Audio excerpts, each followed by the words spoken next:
Jaz mislim, da krščanski podjetnik ne bi smel v nobenem primeru narediti nekaj, kar neko špekulativno potezo, s katero lahko grozi tako firmo, kot predvsem firmo, ne? In svojo eksistenco tistih, ki so zaposleni. Špekulativne poteze so pač tudi nekateri delali, da so za krščanske podjetnike. Ne?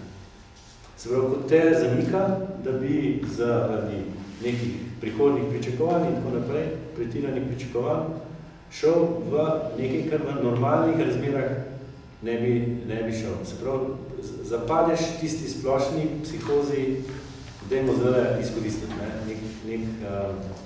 neko predvidevanje. Ne? Vedno bi moral biti dodatno previden, po mojem mnenju. Bistveno pa je, da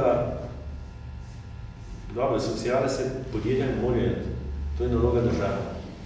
Govoriš o poslovni konzervativnosti ali govoriš o etičnih merilih? Etičnih merilih. Se pravi, krščanski podjetnik naj ne bi šel v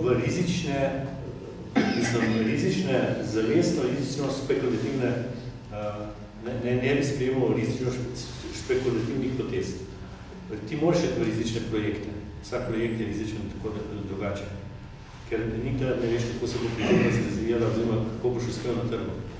Ampak jaz mislim, da veste, kaj mislim.